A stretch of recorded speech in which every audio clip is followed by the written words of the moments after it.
reproductivos y sexuales. Iniciaré por comentarles que el 10 de junio del año 2011 se publicó en el Diario Oficial de la Federación una reforma realmente trascendental, porque fue una reforma en materia de derechos humanos que no se daba desde la promulgación de la Constitución en 1917. Esta reforma trató de fortalecer el reconocimiento y la protección de los derechos humanos. Se reformaron 11 artículos de la Constitución. Por cuestión de tiempo solamente me voy a referir al artículo primero porque me va a servir como un preámbulo para poder abordar los derechos humanos, sexuales y reproductivos. Primeramente se transforma lo que es el capítulo primero y el título primero de la Constitución. Anteriormente se llamaba de las garantías individuales. Se cambia la denominación y ahora se denomina derechos humanos, los derechos humanos y sus garantías.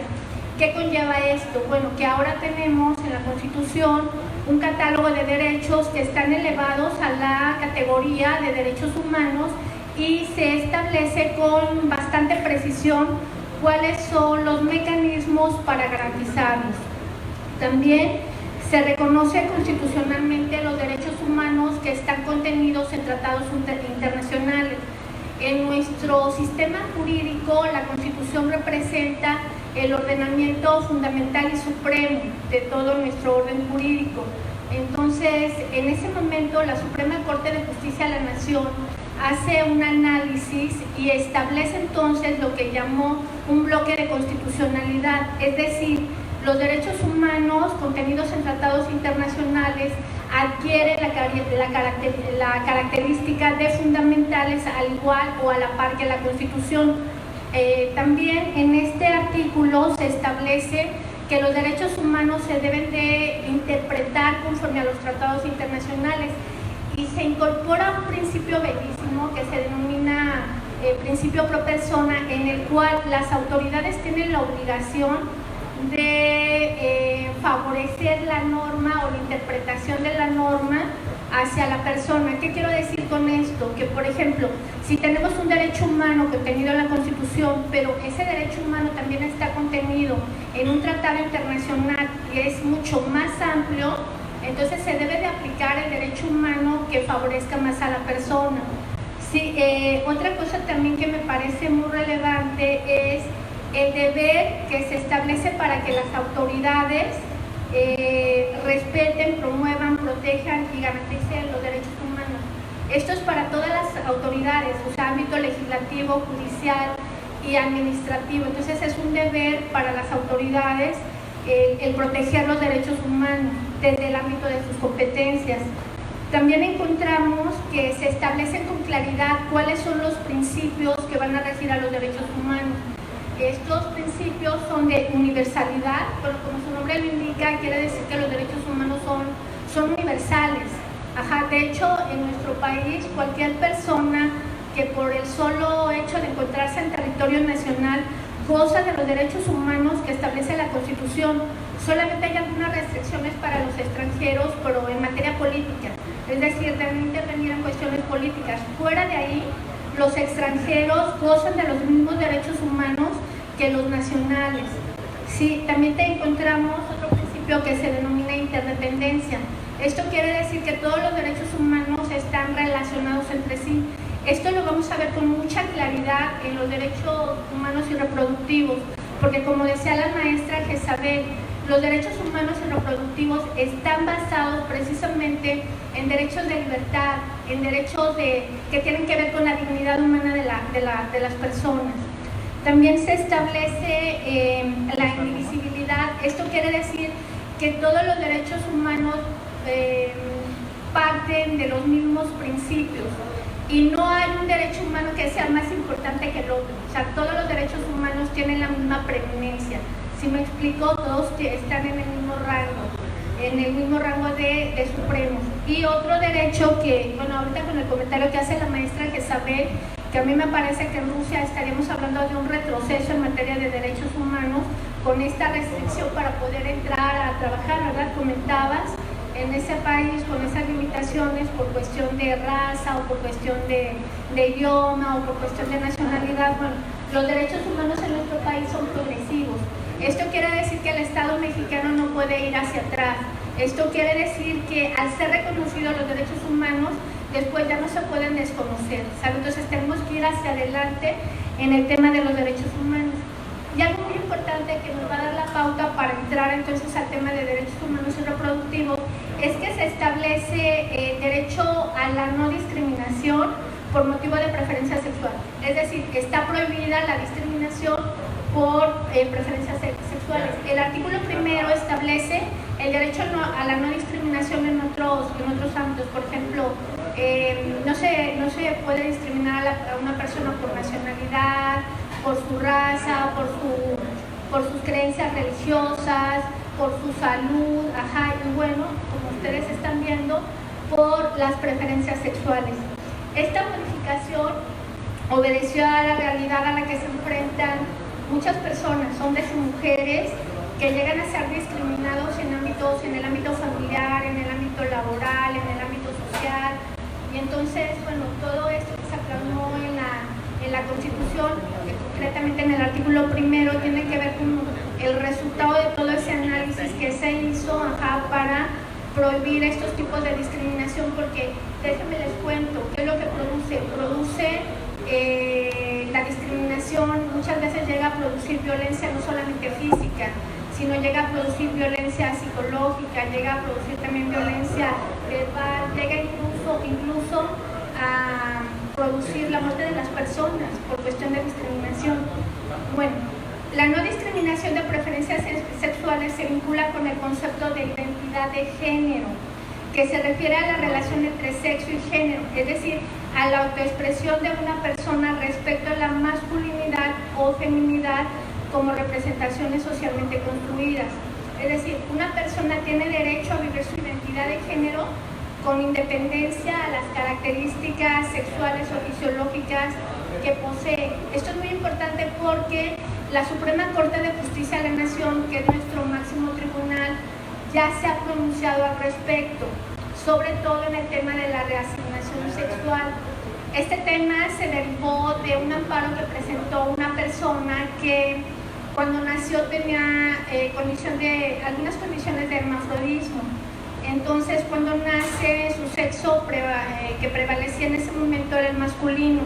Sus papás lo registran como un hombre masculino, obviamente en su acta de nacimiento aparece sexo masculino, pero en la medida que esta persona va creciendo, pues se identifica muchísimo más con su sexo femenino, y en el plano laboral, social, familiar, entonces empieza a adoptar esa imagen, a conducirse como mujer. Obviamente eso ya no correspondía, más bien lo que no correspondía a su acta de nacimiento, no correspondía con su realidad social. Entonces promueve una demanda para efecto de que se haga la rectificación en su acta de nacimiento para que haya una correspondencia entre la realidad social y lo que establece su acta. En primera instancia, el tribunal que conoció del asunto decide que es procedente y ordena que se haga la rectificación. Lamentablemente se queda corto. ¿Por qué se queda corto? Porque ordena que se haga la rectificación, pero que se haga una anotación en su acta de nacimiento.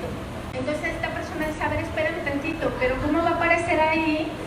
Solamente la anotación, y entonces, pero van a seguir apareciendo mi nombre masculino y va a seguir apareciendo entonces el sexo masculino. Entonces eso me va a generar pues discriminación, ¿verdad? En los ámbitos en los que yo me desenvuelvo.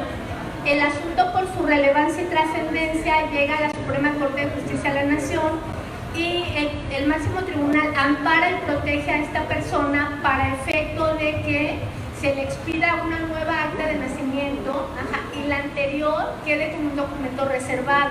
Es decir, que ninguna persona puede acceder a ese documento. ¿Por qué? Porque las actas de nacimiento son documentos públicos. Entonces nosotros podemos ir a sacar actas de nacimiento de cualquier persona. Entonces este documento, al ser considerado un documento reservado, no puede tener acceso a ninguna persona hasta que una autoridad así lo determine.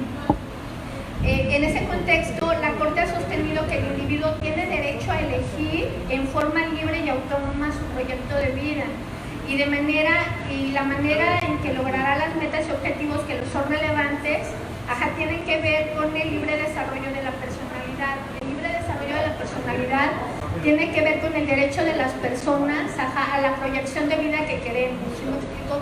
Cómo queremos vivir nuestra vida, dónde queremos trabajar, si nos queremos casar o no nos queremos casar, si queremos tener hijos o no queremos tener hijos, si queremos, por ejemplo, tener hijos, el tiempo de espaciamiento entre uno y otro. Eso se los comento yo, es muy importante porque a veces la presión social juega un rol muy importante, ¿no? En la cuestión de las decisiones que tomamos en nuestra vida. Tal vez nosotros, por el ámbito en el que nos hemos desarrollado, no lo vemos tan de cerca, pero por ejemplo en algunas comunidades donde la presión social es muy fuerte, bueno, las personas terminan haciendo lo que la comunidad dice, o lo que los papás dicen, o lo que el esposo dice. Entonces esto limita el libre desarrollo de la personalidad. Bueno, me gustaría comentarles, espero no aburrirlos, pero me gustaría comentarles de manera muy rápida cuáles han sido los antecedentes históricos del reconocimiento de los derechos sexuales y de los derechos reproductivos. Traje así porque lo más importante, porque es un tema muy amplio, pero que me parece que vale la pena que ustedes lo conozcan, porque ha sido una lucha constante en el reconocimiento sobre todo de la dignidad de las personas. Sí, primeramente tenemos la Conferencia Internacional de Derechos Humanos de Teherán en 1968. En esta conferencia se señaló que el derecho a la reproducción es un derecho de los padres. Posteriormente tenemos la Conferencia sobre Población de Bucarest en 1974 y se especificó que se trataba del derecho de parejas individuos. Quiero que vayan observando cómo se va dando esta evolución, ¿sale? En los derechos humanos y reproductivos, porque también implica un cambio de paradigma. Después tenemos una conferencia sobre la mujer que precisamente se celebró en México en el año de 1974 con motivo del Año Internacional de la Mujer.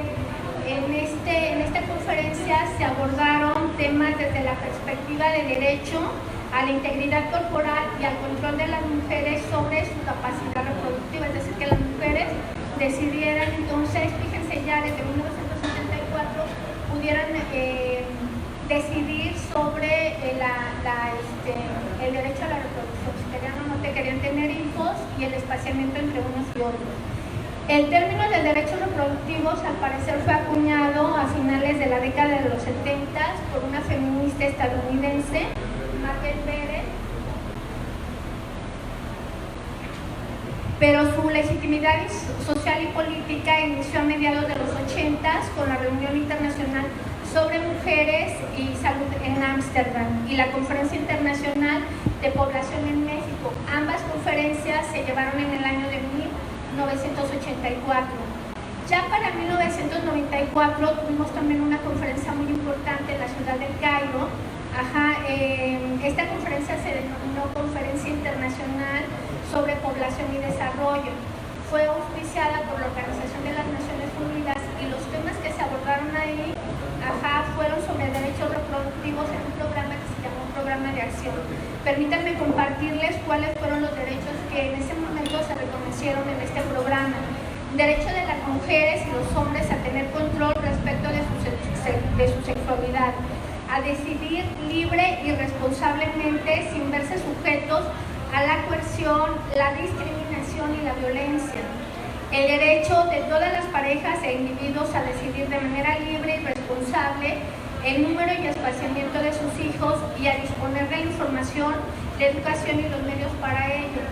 En este punto hago un breve paréntesis porque el derecho a decidir cuántos hijos queremos tener y el espaciamiento entre uno y otro está establecido en la Constitución en el artículo 4.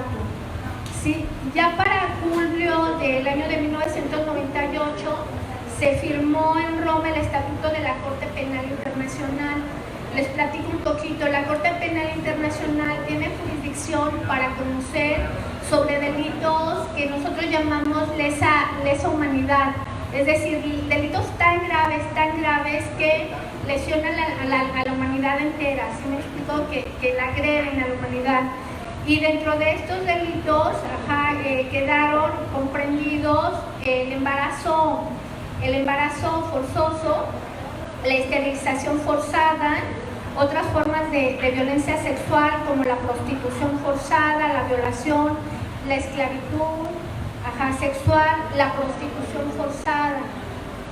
Bajo el derecho internacional humanitario, el Estatuto de Roma define y codifica por primera vez en el derecho internacional penal todos estos delitos. Entonces es muy interesante porque, como ustedes pueden ver, todo lo que atente contra la libertad sexual de las personas puede en un momento dado considerarse como un delito internacional, y sobre todo traer responsabilidad penal para el Estado, porque no lleva a cabo las acciones o no implementa las políticas públicas adecuadas para prevenir este tipo de delitos.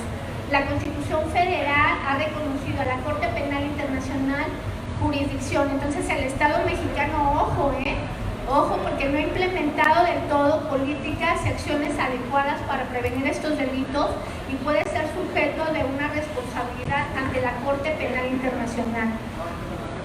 En este punto quisiera compartirles algo que leí, no lo tenía contemplado, pero dijo lo voy a contemplar porque se me hizo muy interesante.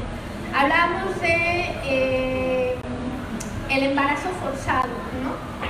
Y déjenme decirles que el 16 de abril del 2009, les pido por favor que pongan atención al año 2009, se publicó una norma oficial mexicana, la norma oficial mexicana 46, que establece los criterios para la prevención, atención médica y la orientación que se proporciona a las y los usuarios de los servicios de salud en general y en particular a quienes se encuentran involucrados en situaciones de violencia familiar o sexual, así como en la notificación de los casos, es decir, tiene que darle aviso al Ministerio Público. En esa norma oficial mexicana viene un formato que tienen que llenar las instituciones de salud, no solamente públicas, también privadas, para el caso que se presenten estas situaciones, dar aviso al Ministerio Público.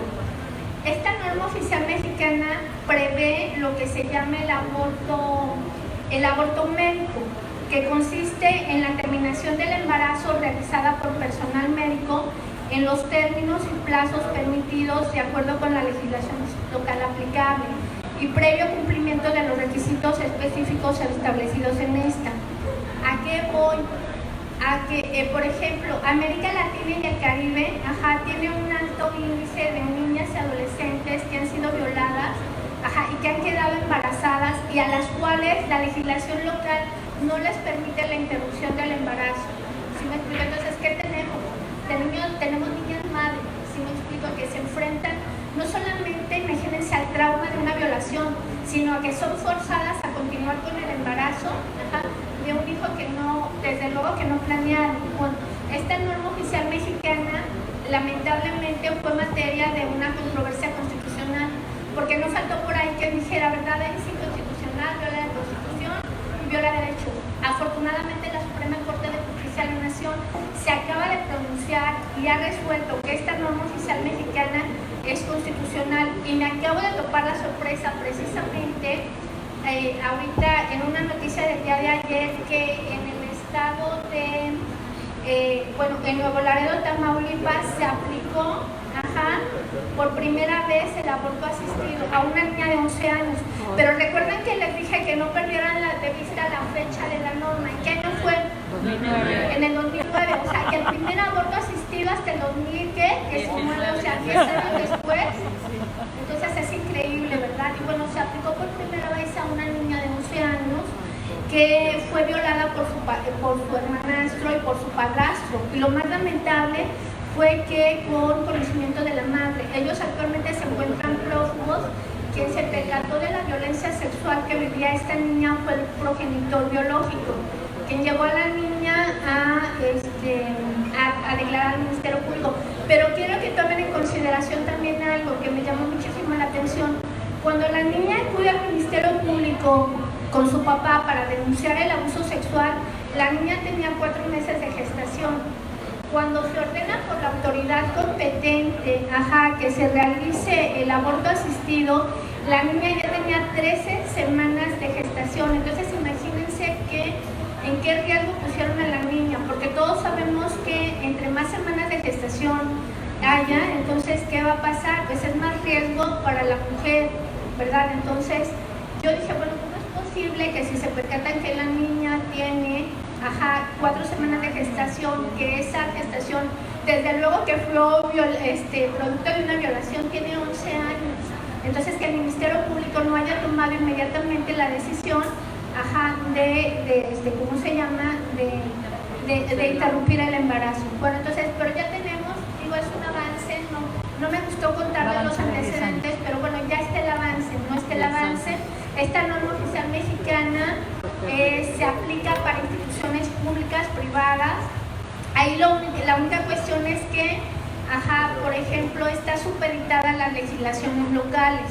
Aquí tenemos otro problema. ¿Por qué? Porque no están unificados los criterios en cuanto a la tipificación de delitos como violencia familiar, como aborto, como bueno, por citarles algunos, ahorita, pero ese es otro rollo porque aquí estamos hablando de materia penal, entonces no hay una unificación de criterios en los códigos penales de los estados, ¿sí me explico? Entonces, para aplicar la norma oficial mexicana tenemos que irnos a la legislación local.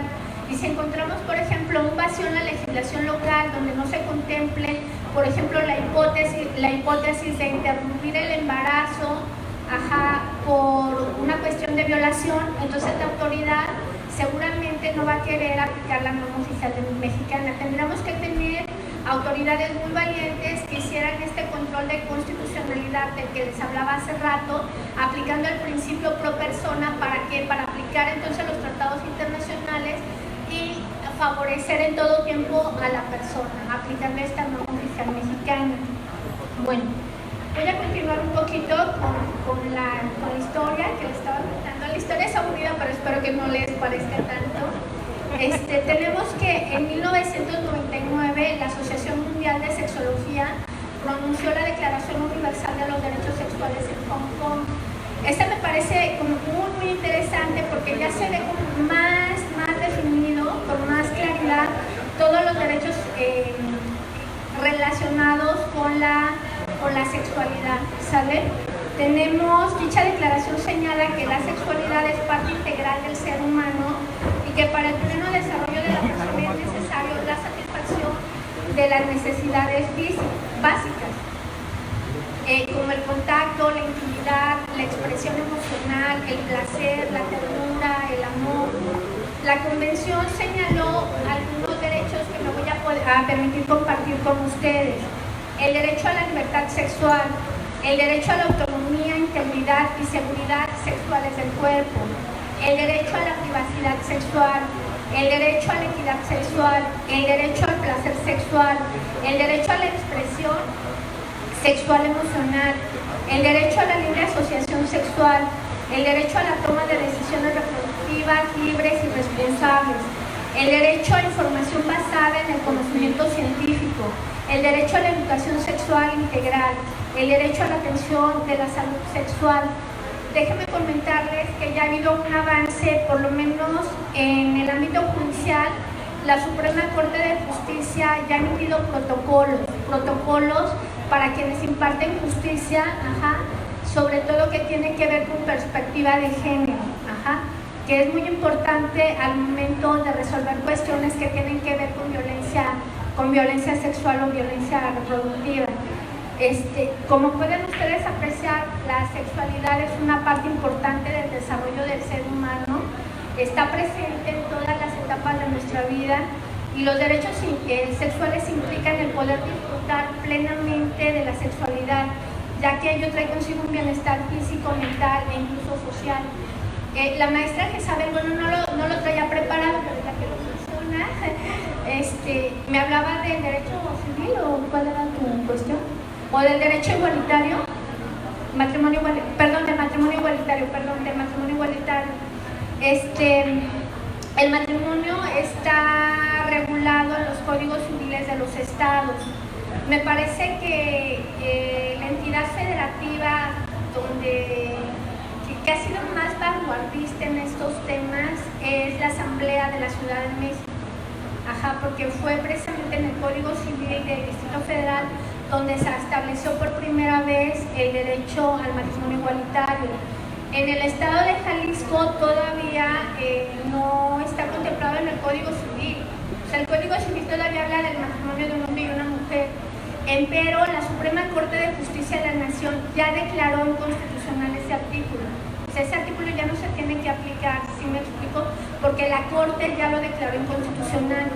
Falta voluntad política por parte del Congreso del Estado para reformar el artículo que define el matrimonio en el Código Civil del Estado de Jalisco. ¿Por qué? Porque habla del matrimonio entre entre un hombre y una mujer.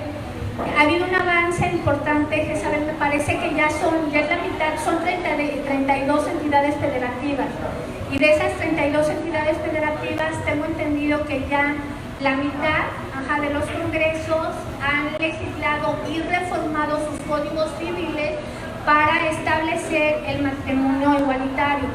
Igual también tenemos que la Corte ya abordó el tema de la adopción por parejas del mismo sexo. La Corte ya resolvió en el sentido de que la adopción debe de ir pensada en beneficio de los menores. Entonces, en ese sentido no hay restricción para matrimonios heterosexuales o para matrimonios entre personas del mismo sexo. Se ofrecen las mismas condiciones o se ofrecen las condiciones de idoneidad para que un niño se pueda desarrollar en una familia, entonces se tiene derecho a la adopción. Sí, bueno, no sé, ¿cuándo voy de tiempo?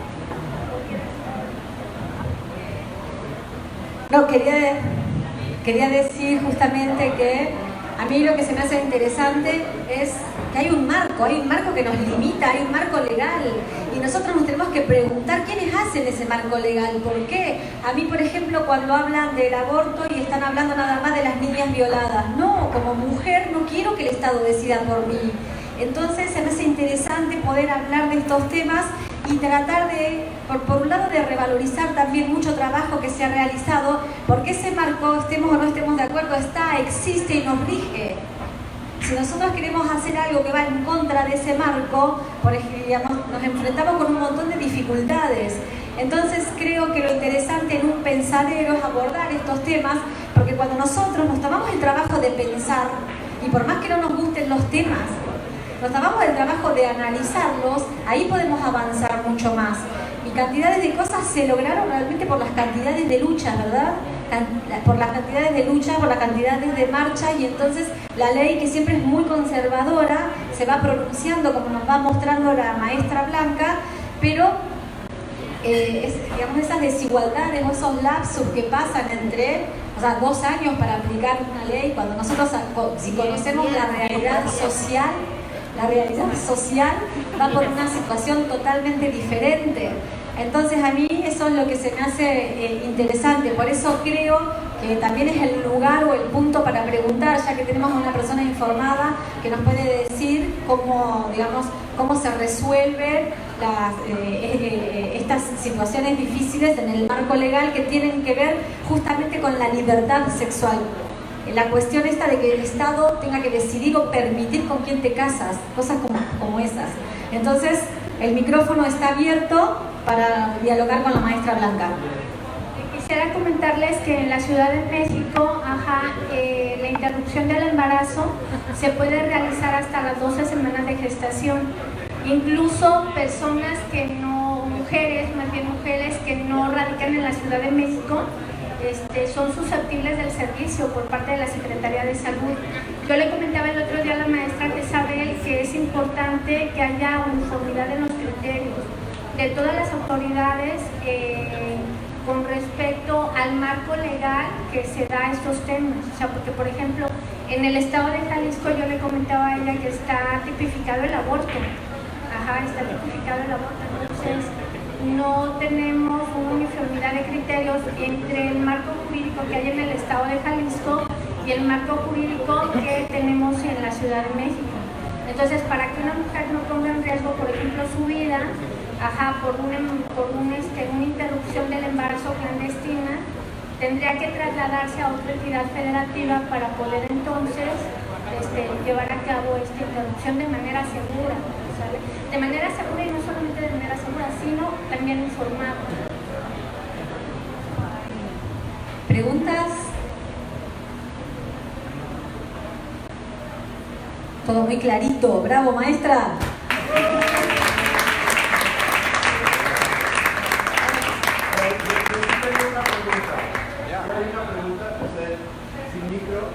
Bastante simple.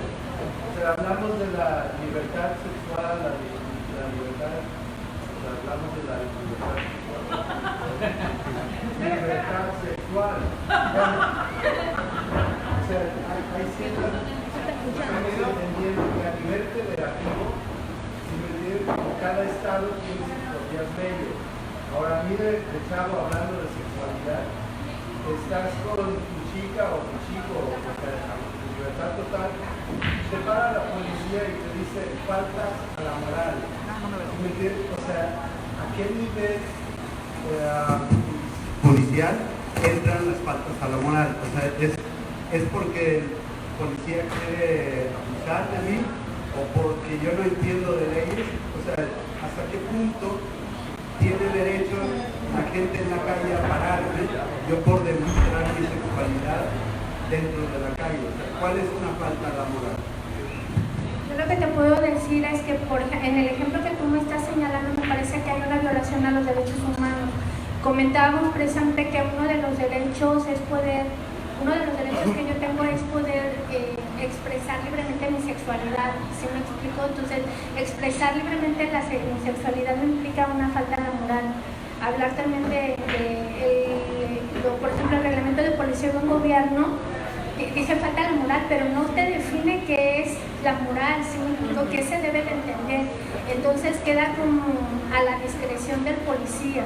Y si el policía no ha tenido una formación en derechos humanos, pues imagínate lo que va a pasar, ¿verdad? Entonces va a tomar una decisión que a mí me parece arbitraria. En este punto me gustaría comentarte algo. Yo decía comentaba hace rato que cada entidad federativa tiene su propia legislación, pero no olvidemos que los derechos humanos y reproductivos son derechos humanos. Aquí ha habido un gran debate porque incluso ha habido representantes de estados que han dicho, no, los derechos reproductivos y sexuales no son derechos humanos porque no están definidos claramente en tratados internacionales. Es decir, como si nosotros tuviéramos que leer entre líneas para poder determinar que estos derechos tienen el rango de derechos humanos y por tanto derechos fundamentales. Entonces yo nada más les digo una cosa, el derecho humano a la salud que está contemplado en el artículo 4 constitucional, o más bien el derecho a la salud que está contemplado en el artículo 4 constitucional es un derecho humano. Por tanto, los derechos sexuales y reproductivos tienen la categoría o el rango de derechos humanos. Entonces, tendremos que aplicar lo que establece la norma suprema y los tratados internacionales por encima de las legislaciones de los estados. Muchas gracias. Ok. Vamos a dejar que pregunte algo a Luis. A mí me parece que hay una distancia muy grande entre lo que dicen las leyes y lo que se aplica.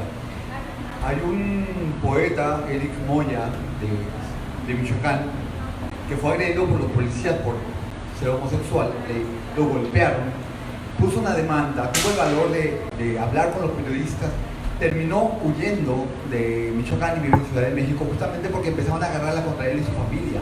La propia policía fue hasta el gobernador para poner una queja mucho más formal, mucho más oficial, y los propios policías de un rango distinto le dijeron que ni se metiera por allí. Terminó escapando de su propio estado. Esa es una distancia. Y la otra es, en el caso del matrimonio igualitario, por ejemplo, tú mencionas de Jalisco. Yo me casé en Guadalajara hace 3 años, con las leyes ya, digamos, avaladas por la institución, por el gobierno. porque como venía de la Suprema Corte, entonces dijeron, como esto no se, en el Congreso todavía no se permite, pero se va a permitir, sobre todo demandando o acudiendo a la Suprema Corte, vamos adelantando. Entonces en Guadalajara por lo menos desde 3 años se puede uno casar con quien quiera, ¿no? Y viene con contrayente y contrayente. El juez de instrucción al momento de casarnos sí se equivocó y pidió disculpas públicas, porque el juez que estoy acostumbrado a casar un hombre con una mujer, pero aquí es contrayente y contrayente. Entonces creo que ya se puede, ahí sí hay un avance, pero en la parte de cómo se aplica una ley en el caso de discriminación todavía hay mucho atraso.